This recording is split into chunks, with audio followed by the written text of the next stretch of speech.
Hi,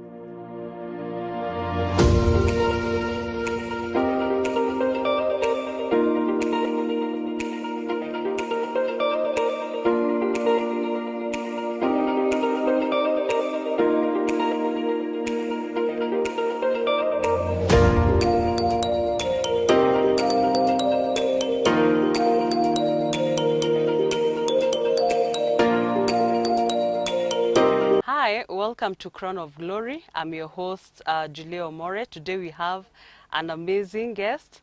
And when you're addicted to drugs and prostitution, where do you run to? Let's hear her story and we see where she ran to. And Princess, karibu sana. Please tell us your full name, kululizaliwa, kulumetoka. My name's Diana Naswa. Nimegrow ya mtaa inaitwa Huruma, but nimegrow Moiforces ndani. Nimezaliwa kwa familia vijana 4. I was the only girl in the family. And nimesomea shule inaitwa Moiforces Academy Secondary School.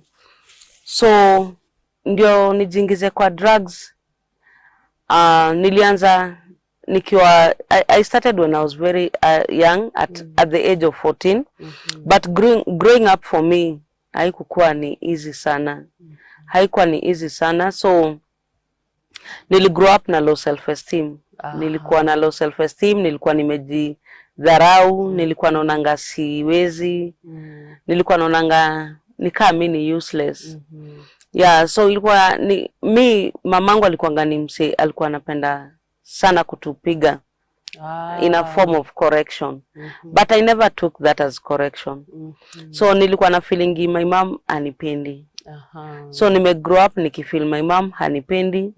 And then when I went to school bado, primary school, anytime mwalimu angenipiga, I used to feel that you're hated.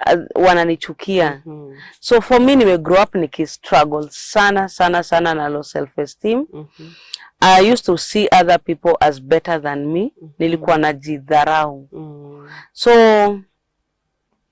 by the time nafika namaliza class 8 naenda form 1, as in crossing over to the next level ya education, I already have that low self esteem. And I always wanted to fit in. I always wanted people to know me, kunijua mimi. It's like nilikuwa na struggle na identity. Yeah. Sikuwa najua mimi ni nani. Nilikuwa na struggle sana na identity. So I was ever loud. The loudest student kwa shule ni Diana, because I want to be noticed.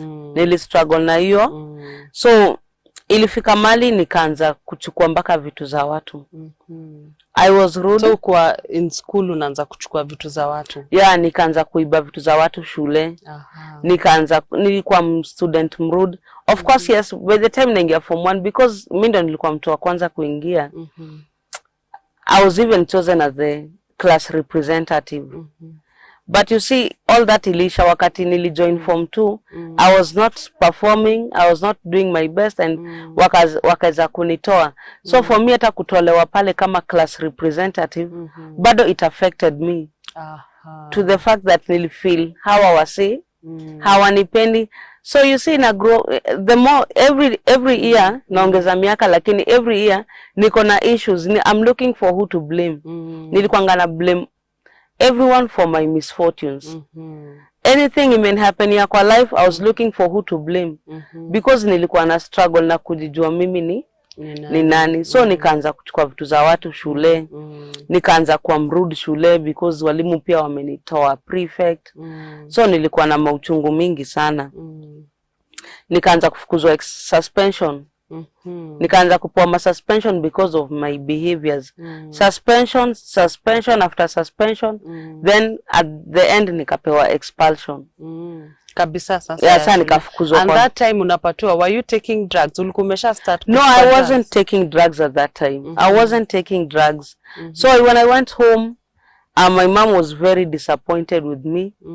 Na alikuwa amejam, so akanitafutia tu shule ingine Isili ambayo it's a day school, ilikuwa inaitwa Maina Wanjigi secondary school. It was a mixed school. So nikaenda huko tena, huko unajua bado tu the low self esteem, I haven't dealt with it and no one knows that I'm struggling with these things. No one knows. Unajua people, walimu wakiniangalia mimi ni kichwa ngumu, they just think nataka kwa kichwa ngumu, but in real sense I needed help. I was craving for someone mwenye anaweza ni hold tu anisaidie. So these things zikiendelea ku grow naendelea kukua zaidi mbaya. So nikienda kwa hii shule day school nikaendelea kuwa mbaya. Baka tukahipa shule one time, tukakuja tukashikwa. So by the time nafika, nilianza kulala police station nikiwa mdogo sana. Nikiwa at that time nilikuwa 14 years, form 2. Yani nilikuwa nimesoma mapema. So at the age of 14 nilikuwa nishalala police station. Tukitoka police station tulikuwa nimehepa shule, tukahepa home, tukaenda tukakaa Ismali Silikwa lodging for 1 week na sisi watoi wadogo. Tukakuja tukashikwa, tukapelekwa Pangani police station. Then Pangani police station, after that police station, that is where my life changed. Hapo ndo nilianza life ya addiction. Juu hapo ndo nilihepa home, nikaenda nikajoin mabesti wangu ambao waliniingiza kwa life ya TI sasa. TI ni it's alcohol. So wakaniingiza kwa life ya pombe. Hapo ndo bado nilikuwa nimemeet buda mtoi wangu. Nikakuwa pregnant. I think the first time tu nilijaribu and I wasn't lucky, nikakuwa pregnant na nikapata ball nikazaa. Kwa hivyo kumaliza shule hiyo? No, I didn't finish school. I didn't finish. Hapo ndo niliachia mambo ya masomo. So kupata ball nikazaa, nikaenda, nilikuwa nakaa side za Umoja at that time. So nikazaa mtoi. Then nilikuwa na mabeste wangu walikuwa wanaendanga club huko kwa mabaa kwenda kutafuta do. Tuseme at that time tulikuwa tunaitanga kubangaiza. Kubangaiza ni kwenda kutoanisha mababa, yani kutoanisha wale watu wazee wana pesa. Wale watu wako na pesa. So tulikuwa tunaenda kubangaiza kwa hizo mabaa. Walikuwa mabesti wangu walikuwa huko. So wakakuja wakaniambia, "Dana, kama tukupeleke place utakuwa unapata utapata do." Na mimi juu nilikuwa na mtoi nikasema, "Hey, this is an opportunity for me ya kufanya nini? Ya kupata pesa." Kwa hivyo baba mtoto mliachana naye? No, baba mtoto hata aliniruka. Oh, alikuruka. Yeah, aliniruka. He was never there in the picture. Hakujawahi kuwa. Alikuwa tu ni wale wa kunini na kuondokea. So nikakubali kwenda kwanza sasa hiyo life ya hapo, yani ndio nilianza life ya enda clubbing. Na hapo ndo nilianza kujifunza kunywa pombe. So tukaanza kwenda huko. One thing nilikuwa nikiacha mtoi kwa nyumba peke yake usiku. Then maneiba wanasikia mtoi analia peke yake. Juu ni katoi kadogo, kako na mwezi mmoja, kanapiga nduru kwa nyumba peke yake. So maneiba ikafika siku moja nikakuja asubuhi, ilikuwa nimetoka kwa bar na mabeste wangu. So nimefika asubuhi napata ile mkutano ya maneiba wanasema huyu msichana lazima tutampiga tumpeleke police station. So unajua nilikuja nikasikia makelele kwa ploti, so nikasikizia nje. So kusikizia nje ndio nikasikia venye wanapanga. Na mimi hapo niliingia nikachukua mtoi wangu na nikampeleka home. Kwa mom sasa. Kwa mom. So nikadanganya madhangu ya kwamba nimekaa kuchange, nimeamua kuchange, mimi nimeamua kwa mtu mzuri, wacha nikae kwako. My mom was happy. Little did she know that nilikuwa na plan zangu. So uachie mtoto ndio utoroke sasa. Nikaacha mtoi kwetu na nikatoroka. So that was the last time niliweza kuonana na mtoi wangu until 5 years back. So nikarudi base sasa. Sasa niko free. Sasa nikaanza kufanya vituko sasa. Kaanza kunywa. And kaanza kugraduate. Unajua the more sasa unaanza kuendelea kwa drugs una graduate. Nikaanza kuvuta bangi. Nikaanza kuvuta sigara. So many things zilikuwa zina change kwa life yangu because nilikuwa bado nataka kuplease watu. I remember nilianza bado hiyo self esteem bado tu iko. I've not dealt with it. So nilianza kuvuta cigarettes. Another time nilikuwa kwa tu club and a guy nilikuwa tumeona kwa club and he was like, "Aki, I really like you but I really love ladies who smoke cigarettes." And that's how I started smoking cigarettes. Nikaanza kusmoke cigarettes and then as much as nilikuwa na date different men, they introduced me to other drugs. Nilikuwa nikidate mtu anauza miraa, ananiintroduce kwa miraa. Na date mtu anavuta bangi, ananiintroduce kwa bangi. Navuta mtu anatumia masi, ananiintroduce kwa masi. So at the end of the day, ilifika to a point kwa life yangu, I could be using 5 types of drugs at the same time. Wow. Like niko kwa meza moja, nimekaa niko na sigara, pombe, bangi, masi zote, miraa iko hapo kando. Masi gani hiyo? Masi ni some tablets zinatumikanga bado kuwekea watu kwa nini? Kwa pombe. Yeah, wa bleki. Yeah. Kubleki ni blackout. Yeah, ku blackout. So nikafika mali nilikuwa nimefika natumia sasa hizo at the same time. And all that time, hebu nikuulize, ulikuwa unaogopa vile ukilala na hao wanaume different utakuwa mgonjwa? Kulikuwa na hiyo fear ulikuwa nayo? I think at that time I was more afraid of kuwa pregnant more than kugonjeka. Yeah, because at that time wale mademote nilikuwa natembea nao tulikuwa sana tunajichunga tusishike bone other than kugonjeka. Hakuna mtu kwa akili yake nafikiria kwamba utagonjeka. Yeah, so nikafika mali nilikuwa natumia those types of drugs. Sasa kutumia hizi drugs ilinifikisha to a point ninahitaji pesa. You see, I'm already graduate to using so many types of drugs and yet I am not working. So ninategemea wababa kunisupport. So I need my own money to be able to support myself in life naishi sasa. So mabeste wangu wakani introduce bado to the same friends I had. So they introduced me to prostitution. So kazi yetu ilikuwa ni kwenda hao baba wanatubaia pombe. They were very old men, 50, 40. So tunaenda tunalala nao, wanatupatia do.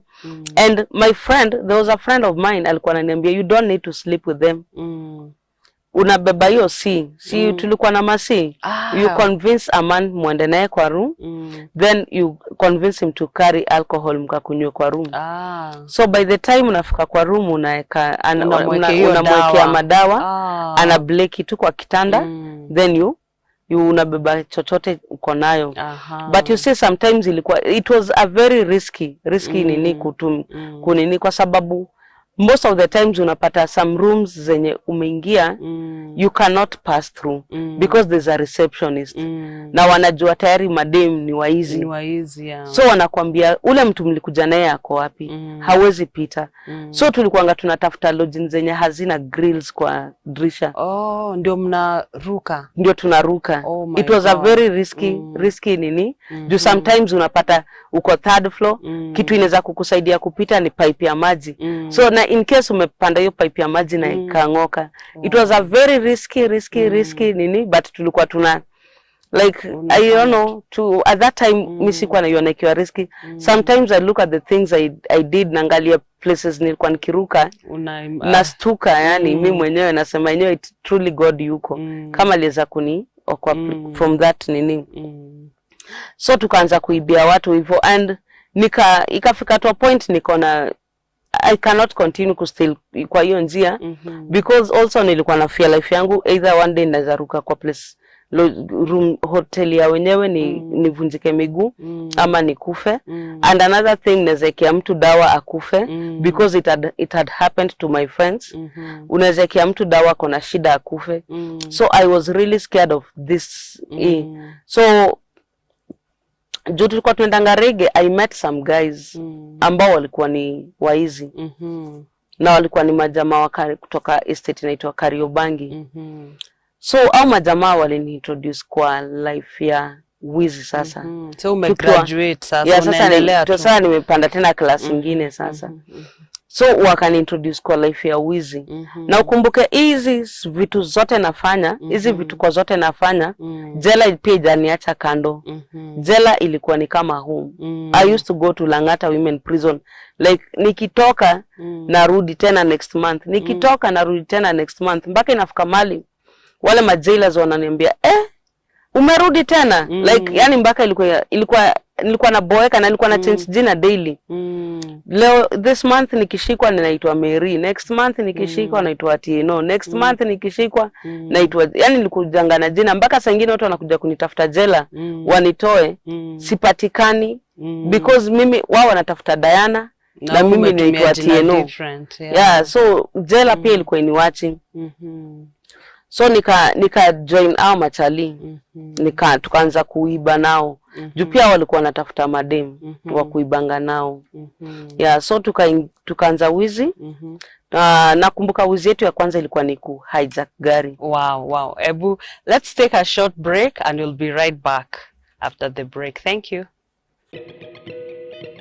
You are now watching Nisi Television, House of Rest.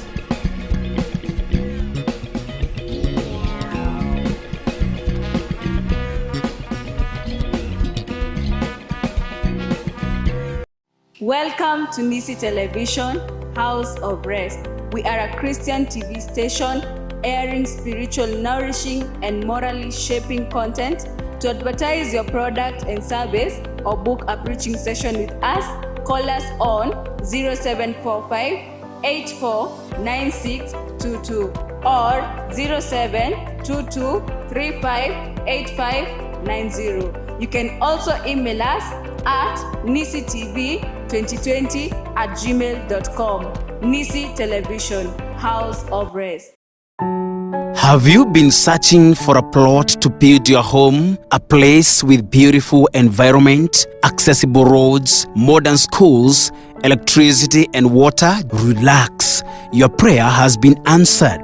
Your real partner is here. We have a new breathtaking project located at Ruai Joska, right next to Sunshine Duvoine. We are selling plots going for a super special offer, Sanitizer Gardens. And don't forget, all these plots have ready title deeds. Call us on 0714-717-777 or 0727-779-777. Changamka, chukua hatua, jiniwe na ploti, lipa mdogo mdogo. The Fortune Gardens, jinue na ploti.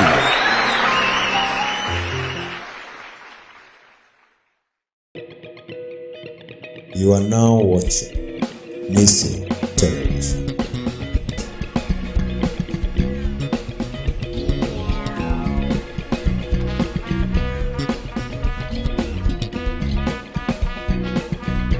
Oh, welcome back. We are still having our sister, Princess Diana. I call her Princess D. And alikuwa anatuambia pale sasa wameshaanza hijacking. Ebu tusikie hiyo story. So, venye tulimita maboy, wakati introduce kwa hiyo life ya thug life. So, wizi yetu ya kwanza ilikuwa ni kuhijack magari. At first nilikuwa muoga. You see, nilikuwa sijawahi jaribu kuhijack gari and nilikuwa bado na ile, unajua bado mimi ni young. So nilikuwa, lakini bado there's that thing in me ya kutaka kujiprove that what I can do, yani whatever naweza fanya nataka kufanya better than any other person. So but I was doing the wrong things, but nataka kuifanya na bidii sana. So tukaenda kuiba, hijacked number 14 ya ilikuwa gari ya Kariobangi. And hijack, kazi yetu ilikuwa simple. At that time tulikuwa na zile majuala. Zile size zimereplacewa na hizi bags za nini. So tulikuwa tuna hizo juala. Kazi yetu ilikuwa simple. Hao majamaa tuko nao, kazi yao ndio ilikuwa ni walikuwa na fe. Kazi yao walikuwa na bunduki.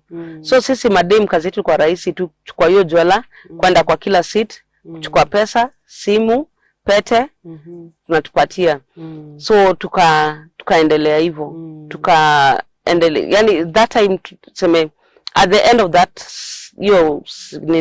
hiyo wizi tuliweza kusema let me just use the word successful. The robbery was successful. And kufika kwa hao kwenda kuhesabu tukapata tuko na do enough.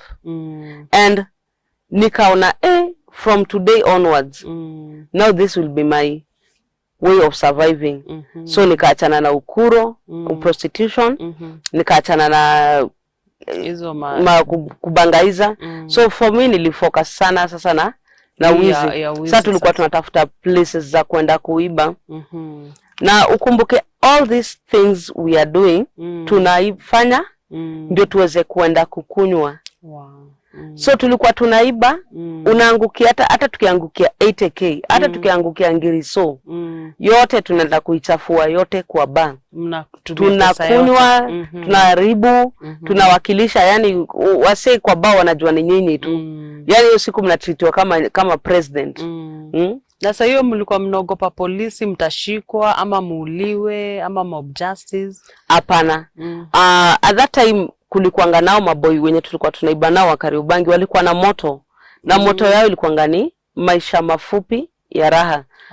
So maisha mafupi ya raha. So they walikuwa wako ready kuuliwa.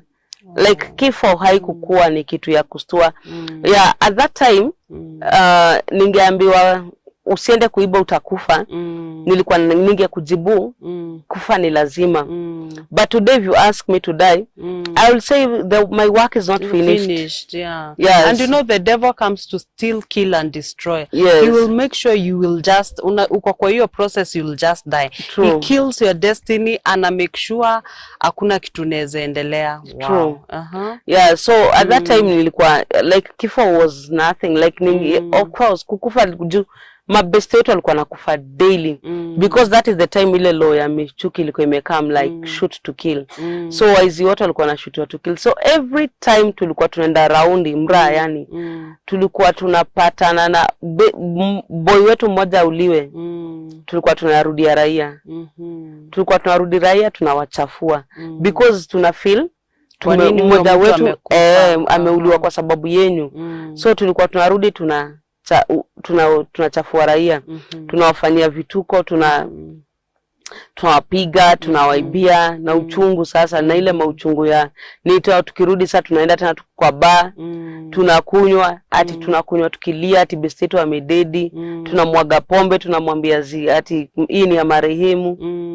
Like tulikuwa tu tunafanya vituko. At our age at that time na feel nilikuwa tu nimepotea kabisa.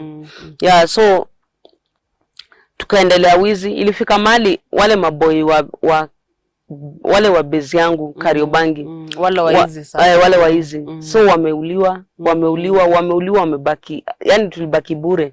Alafu wale madem pia tulikuwa tunaendanga nao raundi au pia hao madem because of unajua wale machali ndio bado maboyfriend wetu.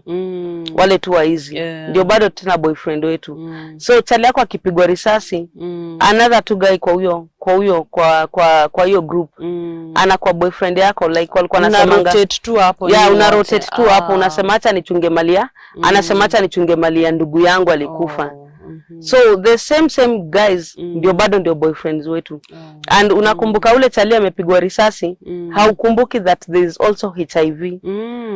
So most of the friends that I worked with they died of HIV madem because at that time madem wako wanashutiwa. And I think that is the one thing that ili keep alive up to today. That madem wako wanashutiwa that time because you see that time nilikuwa najifanya manga sana. Nilikuwa nikitaka kwenda kuiba nataka mimi ndio nikuwe mbele. So hiyo kimbele yangu ingefanyanga niuliwe. But at that time madem wako wanapigwa risasi. Makara walikuwa na believe ni maboy peke yake ndio waizi. Makara ungetembea wani dem na kibeti na gun ndani ungeshikwa. Ungevuka na gani yako poa sana ungeshikwa. But ilifika mali au maboy wa Kariobangi wote wakadedi. And nikabidi sana hepe mtaani. Nilikuwa so nikahepa mtani nikaenda kuishi place inaitwa Kiambio. Yeah, so kwenda kuishi place inaitwa Kiambio ni ghetto tu. So kwenda kuishi place inaitwa Kiambio, place nilihamia nilipata maboy fulani walikuwa wanakaanga hapo. Alafu walikuwa machokora kitambo, alafu wakakuja wakajua kuoga, wakaweza kujikombolea nyumba. So what attracted me to them ni harufu ya ndom. Nilikuwa nimelala kwa kijangu. Ndom ni bangi. Yeah. So nilikuwa nimelala kwa kijangu alafu nikasikia harufu. Nikajua niko na mabeste kumbe. So nikaenda nikabisha kwao. Wakaniambia ingia. So nikamwambia ni aje simu mnisetie hiyo kindukulu. So kuchoma ndio tukaanza kupiga story na wao. So nikaanza kuuliza nyi udu nini, mnyi uhasolaje, nikamwambia ndawaonyesha form. So ndawaonyesha venye tutakuwa hustle. So hapo nika introduce sasa machali kwa wizi. Wewe ndio sasa unawafundisha. Yeah, sasa mimi ndio nawafundisha sasa wizi. Sasa nikawafundisha wizi, nikakuwa nikaa sasa mimi ndio kusema. Yeah, so wakitaka kitu wananiuliza. Wakitaka tuende mraa wananiuliza. Walikuwa mpaka wananiuliza, "Leo tunaenda mraa?" Like leo tunaenda mraa ama tuendi? Like mimi ndio nilikuanga kusema. So tukakuwa tukienda kuiba nao. Sasa huko hivyo Kiambio, the neighboring estate ni Isili. So tulikuwa tunaenda kuibia maworia huko. Tunaenda tunavuka nyumba tunaingia kwa hao zao. Tunaiba. Tulikuwa tunajua kurusha kamba. Na side ya nyuma juu gate zimefungwa. So unarusha kamba na side ya nyuma. Alafu inashikilia kwa chuma, then una climb nayo. So tulikuwa tunajua kufanya hivyo. So tunaruka, unaingia kwa boma ya wenyewe. Alafu unarusha vitu kwa balcony. Alafu vitu zikianguka, si unajua sana ni side ya nyuma, lazima mtu atashindwa, ni nini ziko kwa nyumba yangu. Most balconies zinakuanga ni kitchen iko hapo. So mtu akikuja huku side ya kitchen kuangalia, tunaingia tunaye vizuri kwa nyumba. Najua anaogopa bunduki, anatusaidia tu kunini, anatusaidia mpaka kuteremsha vitu zake polepole, hata yeye anatusaidia kubeba. Tuenda tunaweka kwa nini, tulikuwa na watu wa kutusaidia kubeba. So many taxi drivers wanakuwa wamejiingiza kwa life mbaya sana. Bwana wana dealing na hiyo pia. Wow. So we'll continue next time as she tells us how she met Christ, because after doing all that she did, she really met somebody who changed her life. And we'll listen to the next story next Monday. Thank you so much for watching. I'm your host, Julia Omore, and this is Crown of Glory.